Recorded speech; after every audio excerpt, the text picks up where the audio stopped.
법원이 국정원 댓글 파기환송심에서 원세훈 전 원장에게 징역 4년을 선고했습니다. 선거, 정치 개입 혐의를 모두 유죄로 인정했는데 이전 판결과는 어떻게 다른지 보도합니다. 북한이 어제 감행한 미사일 발사는 전주국이라며 추가 미사일 도발을 예고했습니다. 미국의 운동을 계속 투시할 것이며 그에 따라 차후 행동을. 문 대통령은 아베 총리와 대북 압박을 극한까지 높여야 한다는 데 의견을 모았습니다. 허리 통증을 호소한 박근혜 전 대통령이 환자복을 입고 휠체어를 탄 채 병원을 찾았습니다. 지난달 발가락 치료 이후 두 번째입니다. 경북 포항 앞바다에서 어선이 전복돼 4명이 숨지고 2명이 실종됐습니다. 파도가 높고 바람이 강해 수색 작업에 어려움을 겪고 있습니다. 무속인이 구슬해주는 대가로 100여 차례에 걸쳐 수억 원을 받았다면 사기죄일까요? 법원은 마음의 위안을 얻는 목적이었다며 무죄로 판단했습니다. 현대차 중국 공장 가동이 일시 중단되는 등 사드 보복 여파가 곳곳에서 나타납니다. 판매 부진에 자동차 협력업체들은 가동률이 10% 정도에 불과해 줄도산 위기입니다. 집중 취재했습니다. 어떻게 저희 20% 해드린 거예요? 가격 정찰제인 백화점에서도 흥정을 하면 물건값을 깎을 수 있습니다. 제값 주면 이른바 호갱이 되는 현장, 소비자의 눈에서 고발합니다. 시청자 여러분 안녕하십니까? TV조선 9시 뉴스 전은책입니다. 프로야구가 인기를 끄는 이유는 무엇일까요? 우선 승리를 위해 최선을 다하는 모습 때문일 겁니다. 그런데 그 프로 정신을 무너뜨린 사건이 드러났습니다. 두산, 넥센, 기아에 이어 삼성이 심판에게 돈을 보냈더군요. 문제된 최규순 심판이 프로야구에 관련된 이들에게서 빌렸다는 돈은 3천여만 원 도박 자금입니다. 어떤 이유로든 돈을 주고 받았다면 이미 프로가 아닙니다. 그런데 액수가 크지 않았을까요? 한국야구위원회 KBO의 반응이 기가 막힙니다. 우리는 책임이 없다. 우린 모른다. 만약 배석판사가 자신이 맡은 사건 변호사에게서 돈을 빌리는데 부장판사가 나는 모른다고 한다면 어떻겠습니까? 우리 프로야구가 이렇게 오명을 뒤집어 쓰는 걸 지켜보는 팬들의 마음 어떨지 참 답답합니다. 첫 소식입니다. 지난 4년 사이 파란만장한 4차례 재판을 받아온 원세훈 전 국정원장에게 오늘 징역 4년이 선고됐습니다. 원 전 원장은 정치 댓글 사건으로 기소되어 1심 무죄, 2심 유죄 징역 3년, 상고심은 증거 부족으로 파기환송. 이번에 번번이 뒤집힌 판결 뒤에 또다시 유죄 선고를 받고 법정 구속이 됐습니다. 주원진 기자가 보도합니다. 원세훈 전 국정원장이 상기된 표정으로 법원에 들어갑니다. 한 말씀하고 가세요. 한 말씀만 해주시죠. 1시간 40분 뒤 포박된 원 전 원장은 구치소로 향했습니다. 서울고등법원에서 열린 국정원 댓글 사건 파기환송심에서 징역 4년을 받은 겁니다. 재판부는 국가기관이 이렇게 단기간에 조직적으로 선거에 개입한 적은 없었다며 원 전 원장의 공직선거법 위반 혐의를 인정했습니다. 또 원 전 원장의 범행은 민주질서에서 허용될 수 없는 중범죄라며 법정 구속했습니다. 2014년 6월 기소된 원 전 원장은 1심에서 국정원법 위반은 유죄, 공직선거법 위반은 무죄가 나와 집행유예가 선고됐습니다. 2심에서는 공직선거법 위반도 유죄가 나와 징역 3년을 선고받았습니다. 하지만 대법원 상고심에서 증거가 부족하다며 고등법원에 돌려보냈습니다. 이후 원 전 원장은 보석으로 풀려나 재판을 받아왔으나 다시 두 혐의 모두 유죄가 인정되고 형량도 1년 늘어 법정 구속됐습니다. 원세훈 전 원장 측은 판사의 주관적인 판단이 작용된 것 같다며 상고에서 대법원에서 다시 재판을 받겠다고 말했습니다. TV조선 주원진입니다. 대법원은 2년 전 원세훈 전 국정원장 상고심에서 검찰 측 증거 능력이 없다며 사건을 고등법원으로 돌려보냈습니다. 그리고 오늘 고등법원은 대법원에서 문제됐던 증거는 다 제쳐두고 새로운 증거와 논리를 근거로 유죄 판결을 내렸습니다. 원 전 원장 측은 다시 상고해 대법원 판결을 받겠다고 말했습니다. 김태훈 기자입니다. 2년 전 대법원 상고심에서 문제가 됐던 것은 증거로 채택된 국정원 직원 김모 씨의 이메일. 여기엔 국정원 직원이 댓글 작업에 이용한 것으로 추정되는 트위터 계정과 비밀번호, 활동 지침 등이 담겨 있었습니다. 하지만 대법원은 증거 능력이 없다며 원 전 원장의 유죄 판결을 고등법원으로 파기 환송했습니다. 상당 부분은 출처를 명확하게 알기도 어려운 매우 단편적이고 조악한 형태의 언론. 고등법원 재판부는 오늘 문제가 된 증거를 다투지 않고 검찰이 제출한 새 증거로 유죄 판단을 내렸습니다. 추가 증거는 2009년 국정원 부서장 회의 녹취록과 청와대에 보고된 SNS 선거 영향력 진단 등 문서 10여 건입니다. 재판부는 원 전 원장이 회의에서 야당이 승리하면 국정원이 없어진다고 한 것은 직원들이 선거에 영향을 주게 만들었다고 설명했습니다. 또한 SNS 보고서에 여당이 점령한 SNS에 민심이 왜곡되는 걸 차단해야 한다고 돼 있는 등 국정원이 평상시 선거 대책을 세운 것으로 보인다고 지적했습니다. 재판부는 국정원 직원의 인터넷 게시글도 면밀히 분석해 현직 대통령 의혹을, 특정 정당 정치인 지지글 등은 정치 관여에 해당한다며 유죄 근거를 들었습니다. 결국 재판부는 추가 증거를 바탕으로 항소심 징역 3년보다 더 많은 징역 4년을 선고했습니다. TV조선 김태훈입니다. 북한의 미사일 도발 후속 보도입니다. 북한은 어제 일본 상공으로 쏜 중거리 탄도미사일 IRBM이 화성 12형이었다며 발사 영상을 공개했습니다. 김정은은 이번 발사가 괌 타격을 위한 전주곡이라며 태평양을 향한 추가 도발을 예고했습니다. 이채인 기자입니다.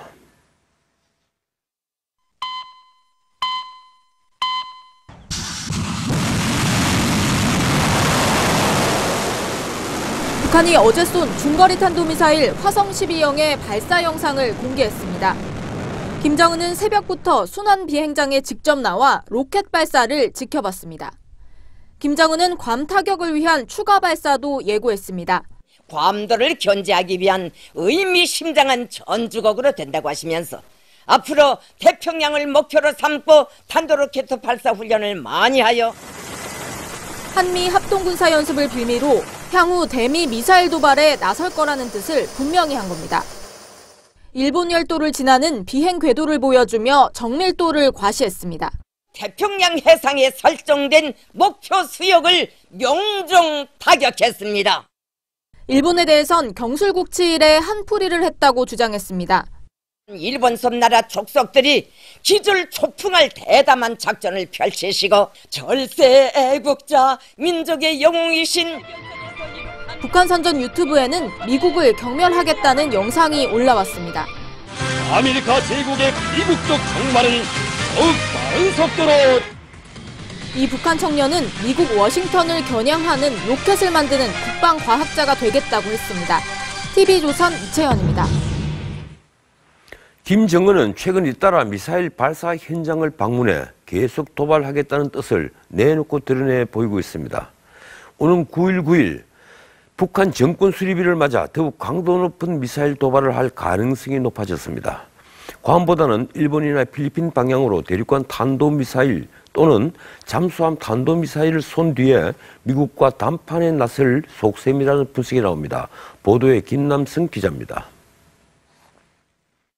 북한 김정은은 지난 23일 국방과학원, 화학재료연구소, 14일에는 전략군 사령부를 방문했습니다.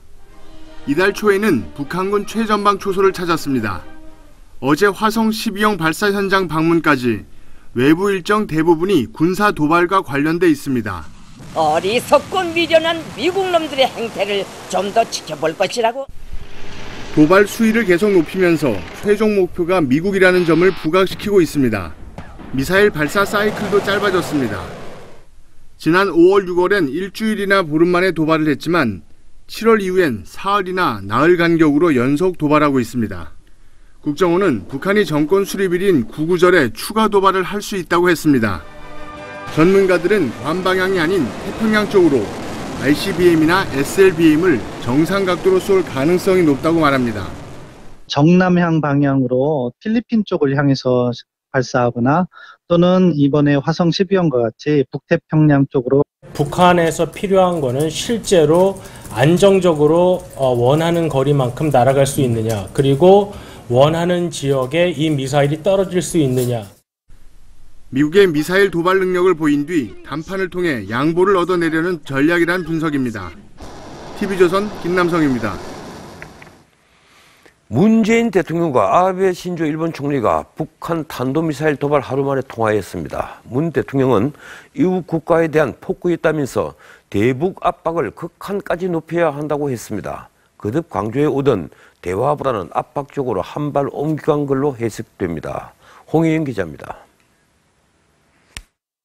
문재인 대통령은 아베 신조 일본 총리와 오전 9시 반부터 25분 동안 전화통화를 했습니다.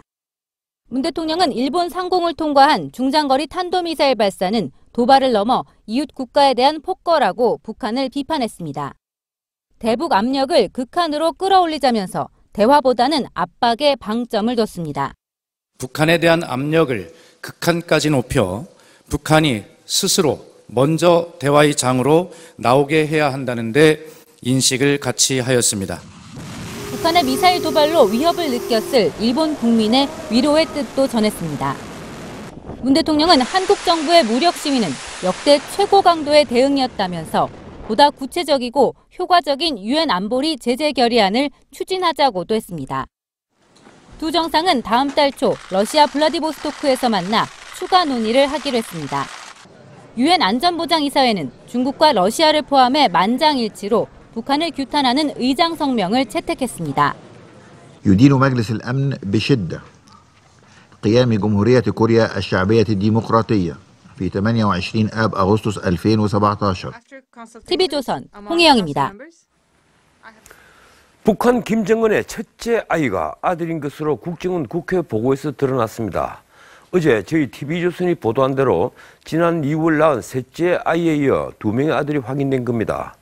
딸인 둘째와 함께 이른바 4대 백두 혈통들인데요. 과연 북한 주민들이 김씨 왕조의 정통 혈통으로 받아들일까요? 김정우 기자가 보도합니다. 북한 김정은의 자녀 가운데 그동안 성별과 이름이 알려진 건 둘째뿐이었습니다.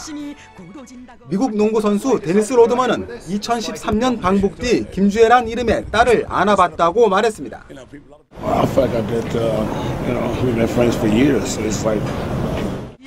그런데 국정원은 김정은의 7살 첫째가 아들이라고 국회 정보위에 보고했습니다. 지난 2월에 태어난 1살짜리 셋째도 아들인 걸로 알려졌습니다. 보도된 거와 거의 비슷하게 셋째를 올 2월 달에 출산을 하였고 김정은의 자녀가 2남 1여인 게 처음으로 확인된 겁니다. 리설주는 그동안 아들을 낳았는지 확인되지 않아 김정은과의 불화설이 제기되기도 했습니다. 김정은 동지께서 리설주 동지와 함께 연회장에 도착하시자 이로써 김씨 일가의 4대는 김정남의 자녀인 금솔, 한솔, 소리와 김정은의 세 자녀 등 6명으로 추정됩니다. 만약 북한의 현 체제가 유지된다면 김정은의 7살과 1살 배기 두 아들이 이른바 백두 혈통의 후계자로 키워질 수 있다는 관측도 나옵니다. TV조선 김종우입니다. 중소기업 벤처부 초대 장관에 지명된 박성진 후보자가 인사청문회를 하기도 전에 자진 사퇴설에 휩싸였습니다. 창조과학단체에서 활동하고 또 현 정부와 배치되는 1948년 건국론에 찬성한 사실이 알려지면서 여권 내부에서도 사퇴 요구가 나오고 있습니다. 최승현 기자입니다. 오늘 여권에선 박성진 중소벤처기업부 장관 후보자의 자진 사퇴설이 급속히 확산됐습니다. 박 후보자가 2015년 포항공대에 제출한 보고서에서 1948년 정부 수립을 건국으로 보고 이승만 정부의 독재가 불가피했다는 취지로 기술했다는 의혹이 불거진 게 영향을 미쳤습니다. 문재인 대통령과 여권은 1919년 임시정부 수립일을 건국일로 보고 있습니다. 여권 지지층에선 뉴라이트 역사관은 용서 못한다, 절대 장관으로 인정할 수 없다는 비난이 쏟아졌습니다.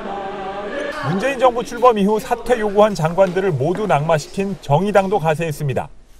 박 후보자의 역사관은 문재인 정부의 철학에도 부합되지 않을 뿐더러 대한민국 헌법 정신에도 완전히 어긋난다. 대한불교 조계종 종교평화위원회도 창조과학회 활동과 역사관 논란이 심각하니 지명을 철회하라고 했습니다.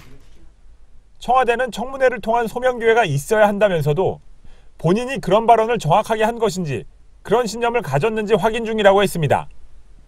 박 후보자는 오늘 오후부터 청문회 준비 일정을 중단했습니다.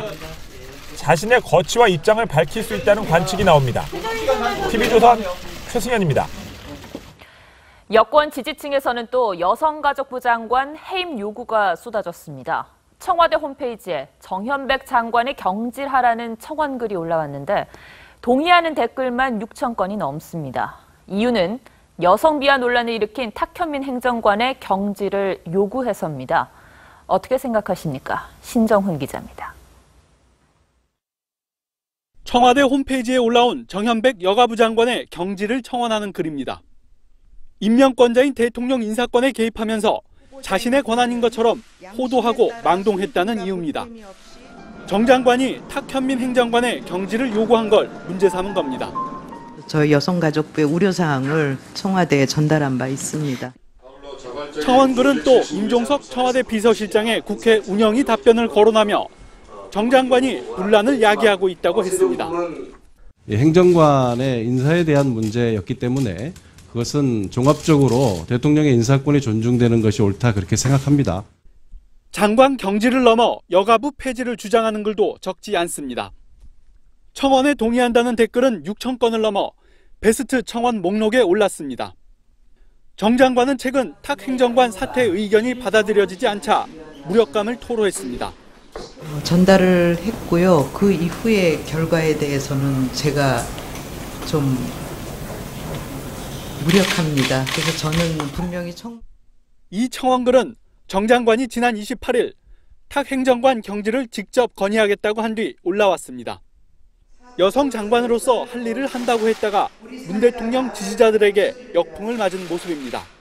TV조선 신정훈입니다. 박근혜 전 대통령이 허리 통증을 호소해서 오늘 서울 성모병원에서 치료를 받았습니다. 민간 병원에 나온 건 발가락 치료를 받은 지 한 달 만입니다. 박 전 대통령은 자유한국당에서 자신을 제명하자는 목소리가 커지자 불쾌한 심기를 드러냈다고 합니다. 최유묵 기자가 보도합니다. 푸른색 환자복 차림에 마스크를 쓴 박근혜 전 대통령이 구치소 관계자들에 둘러싸여 병원 로비를 이동합니다. 박 전 대통령이 허리 통증을 호소하자 서울구치소 측은 재판이 없는 오늘 서울 성모병원에서 치료받게 했습니다. 지난달 28일 발가락 통증으로 병원을 찾은 뒤 두 번째 민간병원 방문입니다. 자유한국당 내에선 박 전 대통령 출당을 앞당기려는 분위기입니다. 김학용 의원은 오늘 라디오 인터뷰에서 박 전 대통령이 보수를 생각하는 마음이 있다면 스스로 탈당하는 게 맞다고 했습니다. 홍준표 대표도 추석 전 이 문제가 마무리되길 바라는 것으로 알려졌습니다. 그 말은 다 망하고 난 뒤에 같이 망하자는 말과 똑같아요. 친박계 의원들 사이에선 반대 목소리도 나옵니다.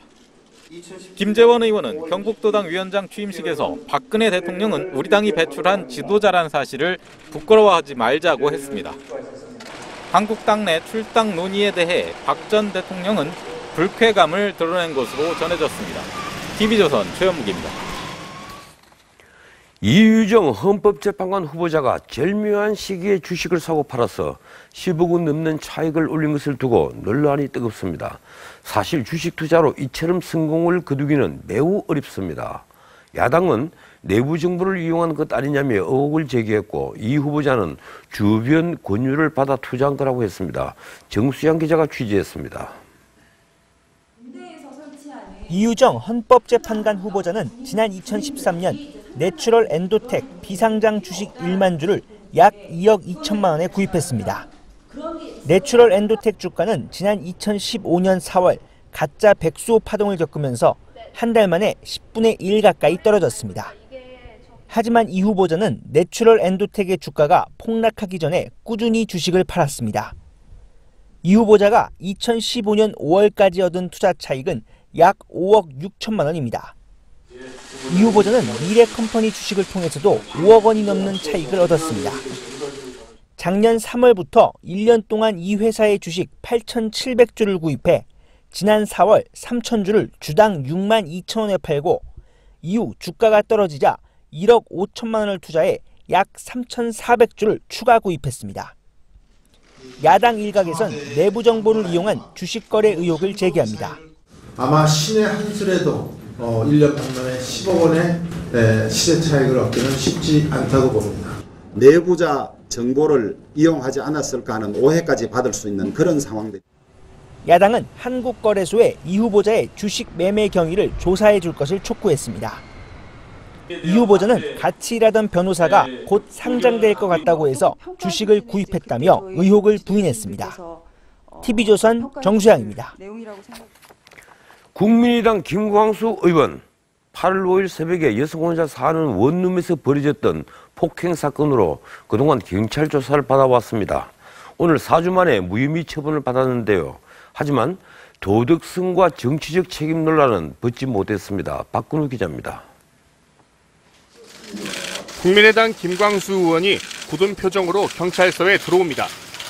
김 의원은 지난 5일 새벽 전주의 한 원룸에서 벌어진 여성 폭행 사건의 피의자 신분으로 조사를 받았습니다. 경찰 조사에서 성실하게 실체적 진실이 밝혀질 수 있도록. 경찰은 조사 16일 만에 김 의원을 무혐의 처분했습니다. 김 의원은 조사에서 폭행 혐의를 부인했고 여성도 폭행당하지 않았다고 경찰에 진술한 것에 따른 것입니다. 범죄의 어떤 단서나 혐의를 찾기 힘들어서 불기소 의견으로 좀 법결에 송치했습니다. 폭행 혐의는 벗었지만 도덕성 논란과 정치적 책임론은 여전합니다. 공연이기 때문에 정치적으로나 도덕적으로 이런 문제가 있다라고 하는 건 분명한 거고 거기에 대한 책임을 지하는 게 맞는 거죠.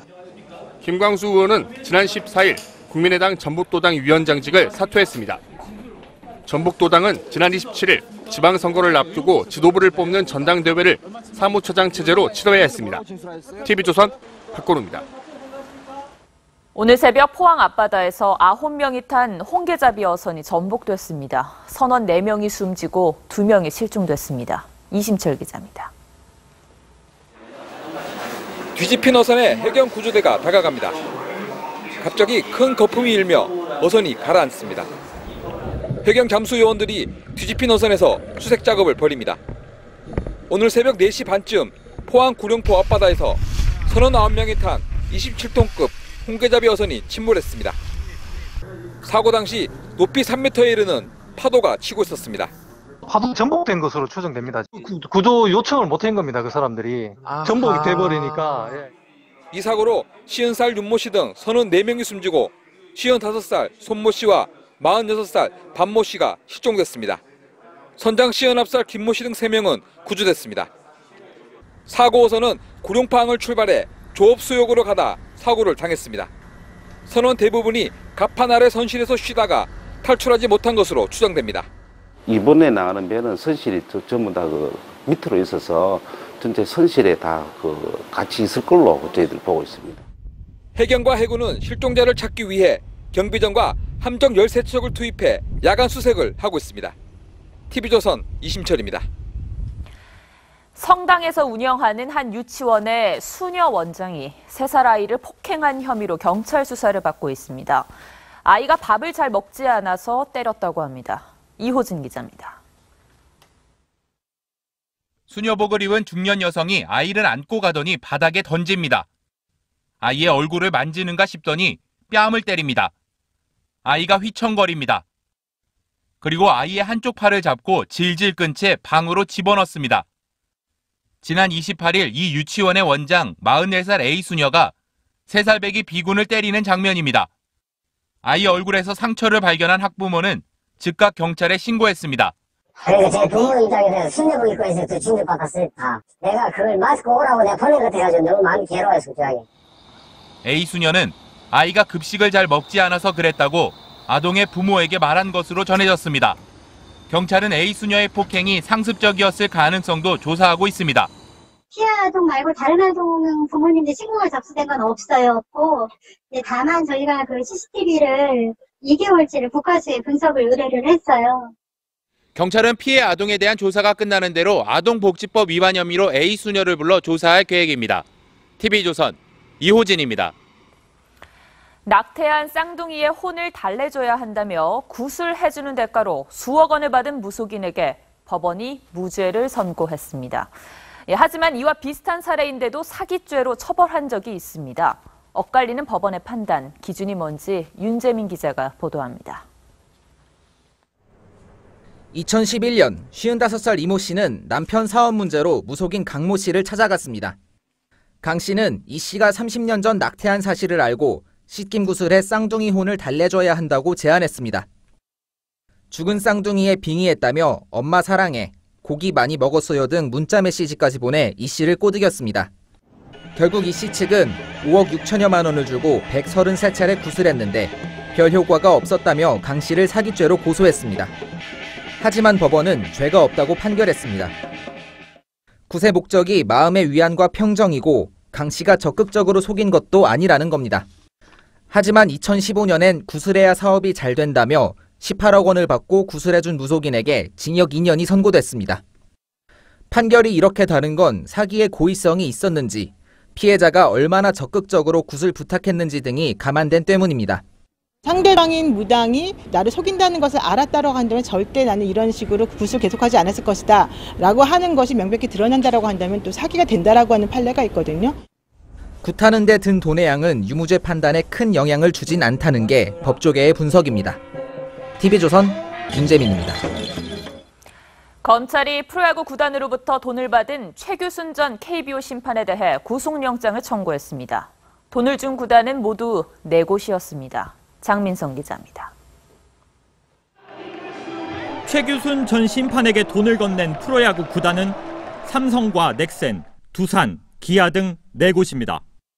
두산 김승영 전 사장은 2013년 최 전 심판에게 300만 원을 빌려줬다고 털어놨고, 기아 행정직원 2명은 2012년과 2013년 각각 100만 원씩 200만 원을 보낸 것으로 조사됐습니다.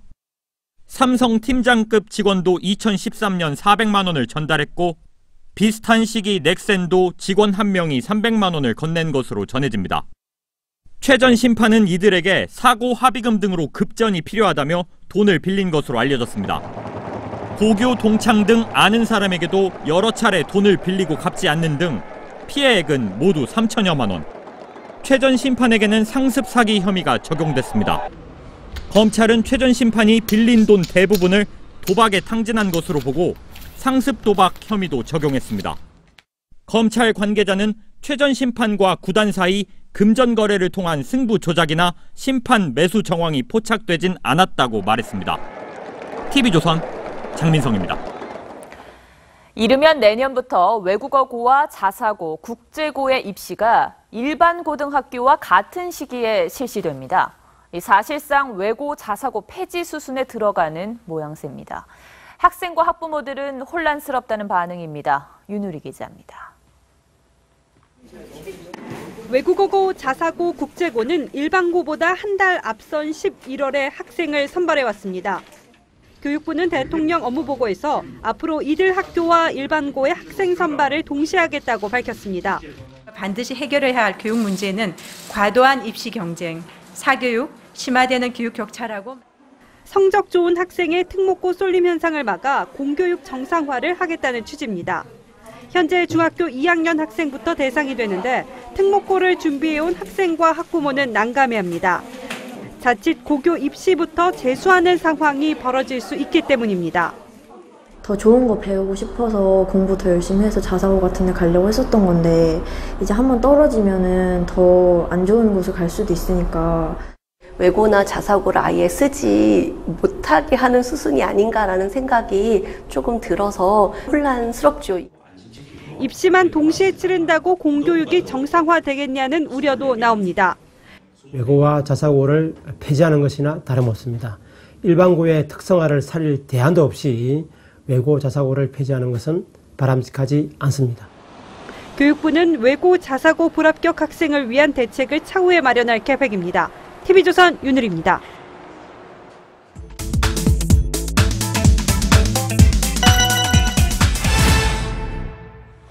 네, 그렇죠. 앞에 뉴스를 보니 이런 생각이 드네요. 학교의 평준화보다 학급의 평준화가 사교육을 획기적으로 줄이는 길이 아닐까요? 예, 다음 뉴스입니다. 백화점 비싸고 좋은 상품을 파는 곳입니다. 오늘 소비자의 눈은 고무줄처럼 늘었다 줄었다 하는 백화점 상품 가격을 들여다봅니다. 백화점에서 마음에 드는 물건을 발견해도 할인 세일 때까지 기다리는 분들 많으실 텐데요. 까다롭게 굴면 할인 세일 때보다 더 할인 받을 수 있는 사실 알고 계셨습니까?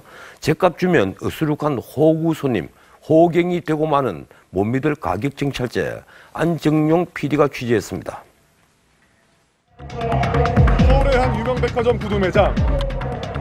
세일 기간이 아니지만 할인 여부를 물어봤습니다. 원래는 솔직히 세일은 지금 제가 없고요. 혹시 백화점 카드 있으세요?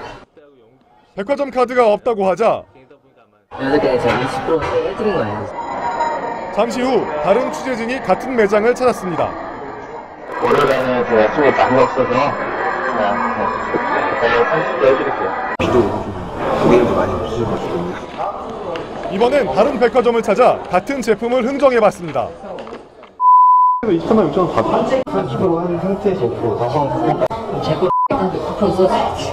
더 이상은 아무것도 안 해. 고객에 따라, 백화점에 따라 흥정만 잘하면 30만 원대 남성 구두를 10만 원이나 더 싸게 살 수 있다는 겁니다.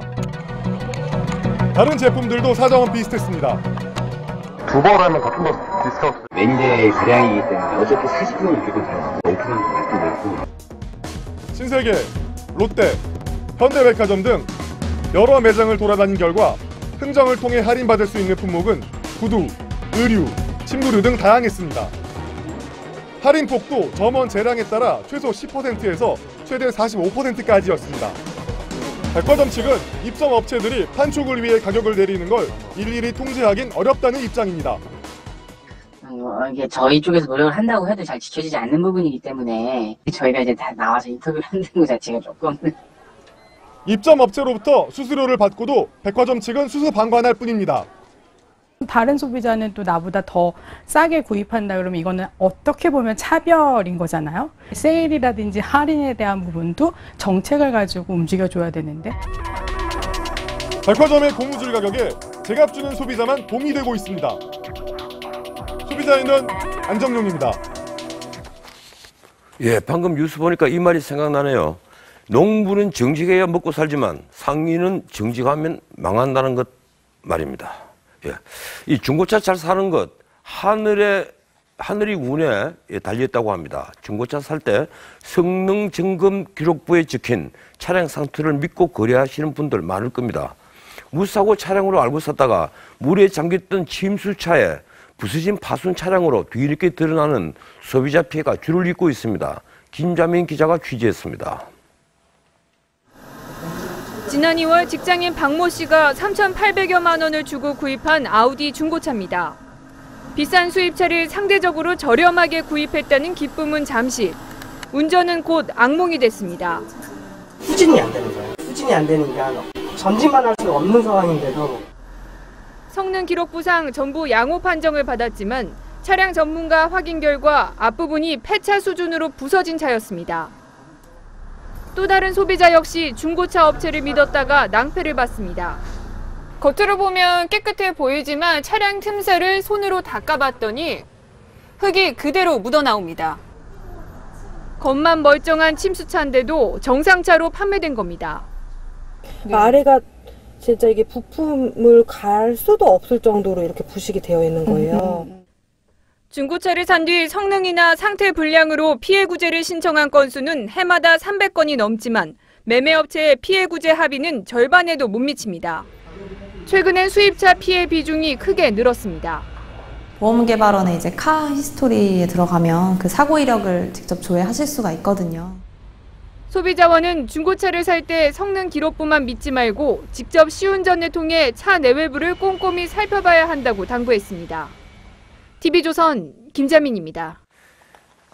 펜션 민박 다들 아시죠? 이 호텔보다 값싸고 그리고 이용에 편리하다고 합니다. 이 농어촌 소득을 늘리려고 시작한 농어촌 민박 제도가 이 외지 사람들 돈벌이 수단으로 악용이 되고 있습니다.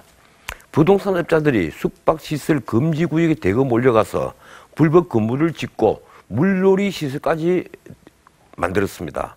불법 펜션 운영 실태 윤동빈 기자가 취재했습니다. 인천 강화군의 한 깻잎밭 끝자락에 네덜란드풍의 풍차 펜션 단지가 들어서 있습니다. 농어촌 민박으로 허가를 받았지만 주인인 부동산 업자는 농사를 짓지 않으면서 불법적으로 펜션 영업을 해온 것으로 드러났습니다. 이곳은 학교 반경 200m 이내의 교육환경보호구역에 해당돼 숙박시설과 노래방이 들어설 수 없습니다. 전라북도 무주의 또 다른 불법 펜션 단지입니다. 자연환경 보전관리지역이라 숙박시설을 지을 수 없지만 펜션 주인은 올해 4월 정부에서 관광진흥기금 10억 원까지 융자받아 불법 펜션을 지었습니다. 무허가 워터슬라이드와 물놀이 시설도 만들었는데 수질 검사도 안전요원도 없었습니다. 정부는 이들에게 벌금을 부과하고 형사고발 조치했습니다. 정부 합동 부패예방감시단 단속에 적발된 이 같은 불법 펜션은 전국적으로 718개에 달합니다. 농어촌 소득증대라는 기본적인 농어촌 민박의 제도의 취지를 훼손할 뿐만 아니라 법규를 준수하고 있는 선량한 농어민들의 간접적인 피해도 초래를 하게 되고 정부는 앞으로도 농어촌 불법 펜션을 단속할 방침입니다. TV조선 윤동빈입니다.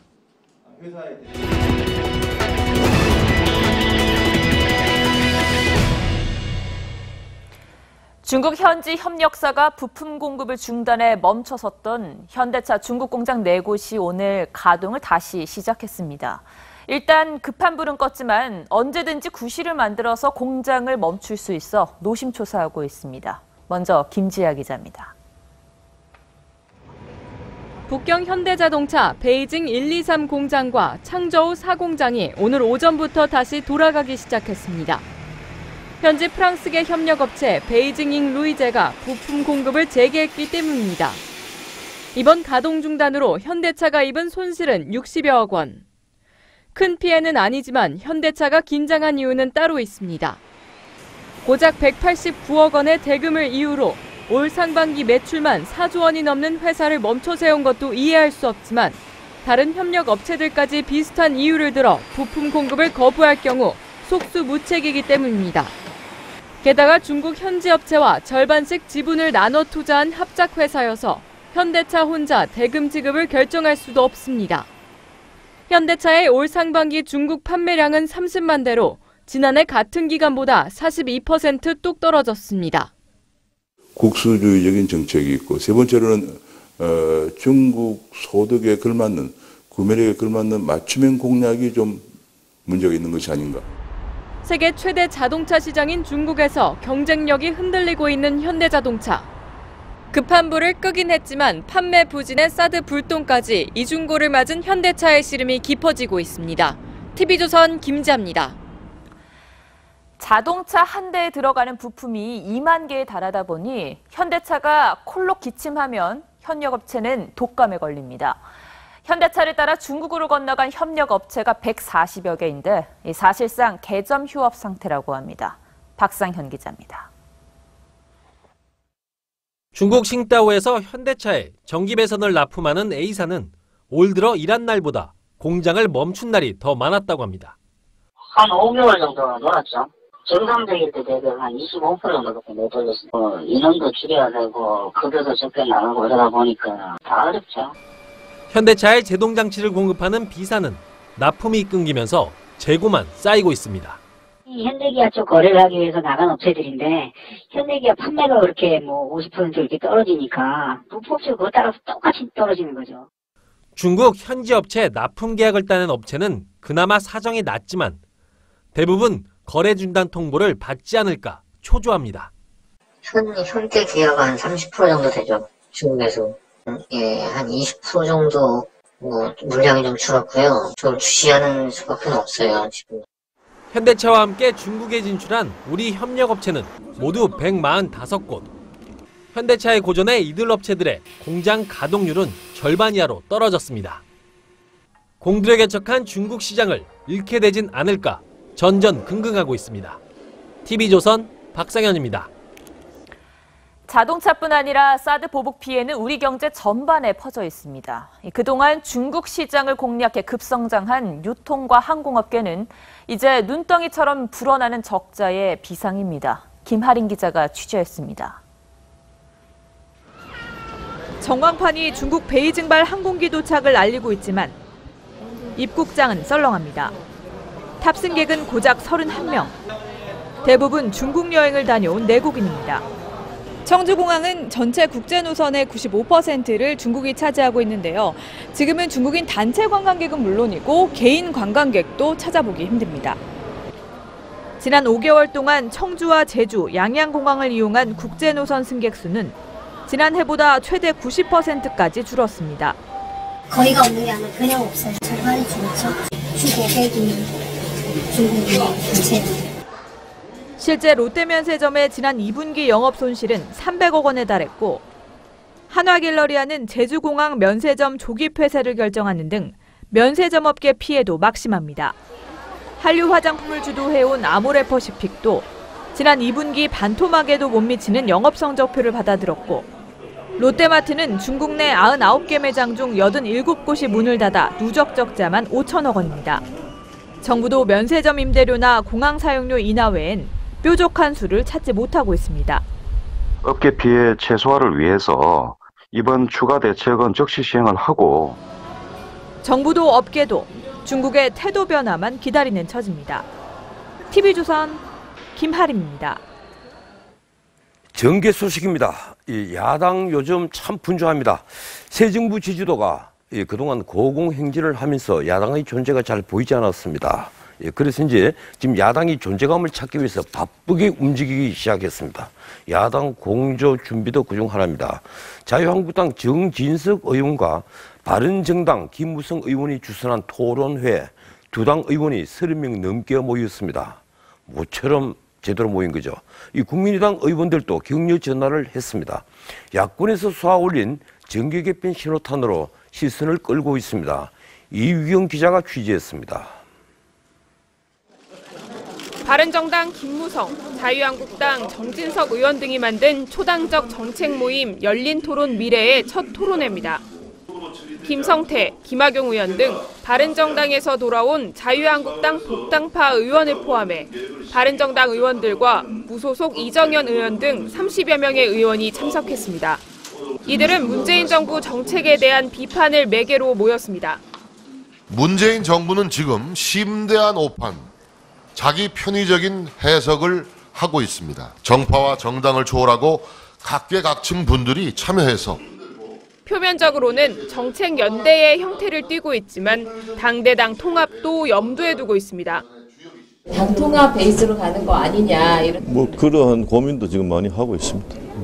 좀 논의가 활발히 진행 중이세요? 네, 그렇습니다. 정진석 의원은 일부 국민의당 의원들로부터도 전화를 받았다며 국민의당을 포함한 야3당으로 연대 범위를 넓혔습니다. 국민의당 안철수 대표도 거듭 정책연대 필요성을 강조했습니다. 가능한 한 많은 의원들의 설득을 통해서 통과시키는 것이 정당의 목적 아니겠습니까? 정책연대는 국회의 일상 활동의 일환입니다. 자유한국당 정우택 대표가 내년 지방선거 후보 단일화를 제안하는 등 야권발 지각 변동을 예고하고 있습니다. TV조선 이유경입니다. 허리케인 하비가 1.3m가 넘는 엄청난 물폭탄을 쏟아냈습니다. 미국 역사상 최대 강수량입니다.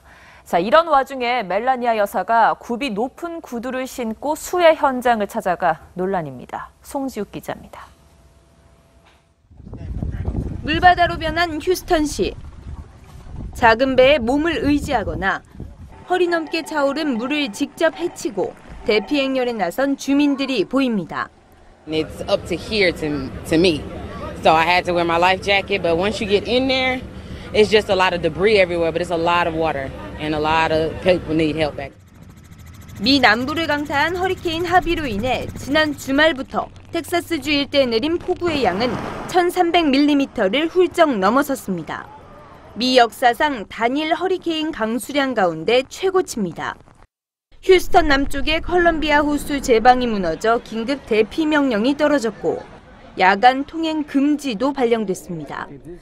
지금까지 사망자만 30여 명에 이재민 17,000명이 발생했습니다. 엎친 데 덮친 격으로 텍사스 걸프 연안 석유 정제 시설에서 900톤의 화학물질이 공기 중으로 유출된 것으로 알려졌습니다. 트럼프 대통령 부부는 급히 수해 지역을 방문했습니다. 그런데 10cm가 넘는 키리를 신은 대통령 부인의 옷차림이 여론의 도마 위에 올랐습니다. 문매를 의식한 듯 멜라니아 여사는 운동화로 갈아 신었지만 부적절한 홍수 패션을 두고 비판은 이어졌습니다. 허리케인 하비의 중심은 현지 시각 오늘 다시 상륙해 150에서 300mm의 비를 덧뿌릴 전망이어서 이번 폭우의 마지막 고비가 다가오고 있다는 우려가 나옵니다. TV조선 송지욱입니다. 반려동물을 키우는 가구가 늘면서 동물병원도 많아졌지만 아직 관리와 감시가 소홀한 게 사실입니다. 일부 동물병원에서는 일회용 약품을 재사용하는 등 위생 상태가 엉망이었습니다. 탐사보도 윤수영 기자입니다. 충남의 한 동물병원입니다. 이미 사용한 앰플이 수술실 옆에 있습니다. 이미 사용한 주사기도 여기저기 걸려 있습니다. 사용하신 적 확실히 없어요? 이거는 저희 관행으로 써왔었어요. 이거는 앰플 같은 경우. 일부 병원 수술실은 쓰레기장이나 건축 현장을 방불케 합니다. 수술 도구로 사용됐던 400원짜리 쇠톱 등 각종 공구들이 뒹굴고 있습니다. 수술 도구엔 누런때와 녹이 끼어 있습니다. 치료 도중 2차 감염이 우려될 정도입니다. 또 다른 동물병원입니다. 수술실 천정엔 거미가 살고 바닥엔 죽은 파리가 보입니다. 취재진은 의료진의 동물 학대 현장도 목격했습니다. 마취된 강아지를 내동댕이 치고 수술받은 강아지의 목 보호대를 잡아채기도 합니다. 부르는 게 값이라는 동물병원의 진료비도 직접 확인해봤습니다. 자세한 내용은 잠시 후 첫 방송을 시작하는 탐사보도 프로그램 세븐에서 보도합니다. TV조선 윤수영입니다. 우리 축구대표팀이 내일 이란과 월드컵 최종 예선을 치릅니다. 우리 대표팀, 이란에게 최근 4경기 모두 졌는데요. 이번만큼은 서륙하겠다는 각오입니다. 박상준 기자입니다. 이란만 만나면 길을 펴지 못했던 우리 축구대표팀. 최근 6년 동안 4차례 대결에서 모두 0대1로 패했습니다. 심지어 지난 10월 이란 원정에서는 골문을 향한 슛 하나 때리지 못했습니다. 신태용 감독은 이란 격파에 사활을 걸었습니다. 피파 규정보다 일찍 선수들을 모아 수비 조직력을 끌어올렸고 손흥민, 황희찬 등을 활용한 공격 구상도 마쳤습니다. 우리가 역대 이란한테 지금 힘든 상황이 많이 만들어지고 있었던 부분을 이번 기회에 확실하게 좀 바꿔주는 부분, 대가품해주는 부분. 손흥민에게도 이번 이란전은 남다릅니다. 대표팀 간판 공격수지만 한 번도 이란에 이겨보지 못했습니다. 팔 부상 때문에 몸 상태가 완벽하진 않지만 반드시 골을 넣어 이란전 연패를 끊겠다는 각오입니다. 서로 많이 움직여주고 공간을 많이 만들어주고 뭐 그런 플레이가 있음으로써 상대 수비를 좀 많이 흔들 수 있을 거라고 생각합니다. 야전사령관 기성용은 현재 팀 훈련을 소화하지 못하고 있습니다. 수술한 무릎이 온전치 않은 상황. 대신 소속팀에서 수비형 미드필더로 변신한 구자철이 기성용의 자리를 메웁니다. 우리 대표팀의 9회 연속 월드컵 본선 진출 여부가 손흥민과 구자철의 발끝에 달렸습니다. TV조선 박상민입니다.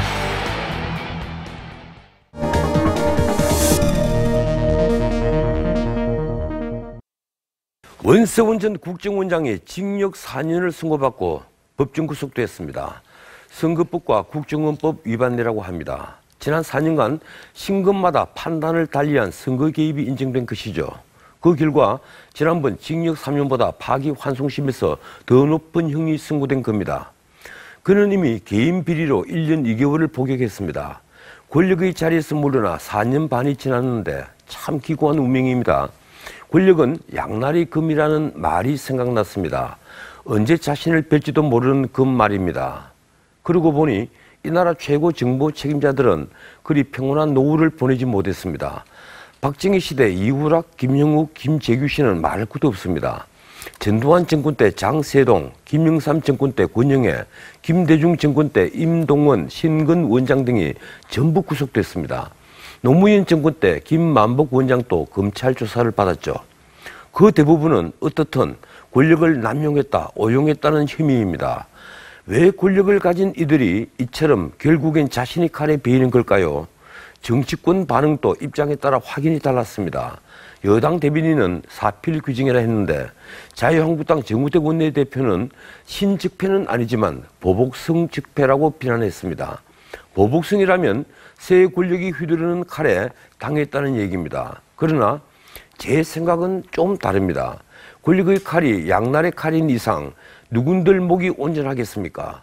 권력을 가진 공직자들이 복지부동하라는 게 아닙니다. 모든 권력은 투명해야 한다는 말입니다. 네, 초가을 날씨 이어지고 있습니다. 내일은 오늘보다는 낮 기온이 좀 올라서 한낮에 꽤 덥겠는데요. 하지만 밤에는 서늘해져 일교차가 10도 이상 크게 벌어지는 만큼 얇은 겉옷 하나 꼭 챙기셔야겠습니다. 내일도 하늘은 맑겠습니다만 아침에는 내륙 지역으로 안개가 짙게 끼겠으니 교통안전 유의하셔야겠고요. 강원 영동과 경북 동해안은 밤에 비가 조금 오겠습니다. 내일 아침 최저기온 서울이 15도, 전주 16도, 대구, 울산 17도로 시작을 하겠고요. 낮 최고 기온은 서울이 27도, 광주 29도, 창원이 30도까지 오르겠습니다. 해상 날씨 먼 바다에 물결이 높게 일겠습니다. 당분간 맑은 하늘 이어지겠고요. 주말부터는 아침 기온이 조금 올라 비슷한 기온 계속될 것으로 전망됩니다. 날씨였습니다.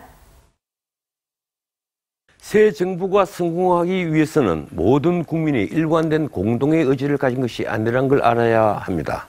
반대자가 설령 무시해도 좋을 정도의 적은 수라 하더라도 그 반대자를 인정할 때 정부가 존경받을 수 있습니다. 오늘은 여기까지입니다. 내일 멋진 하루가 될 겁니다. 내일 9시에 뵙겠습니다. 고맙습니다.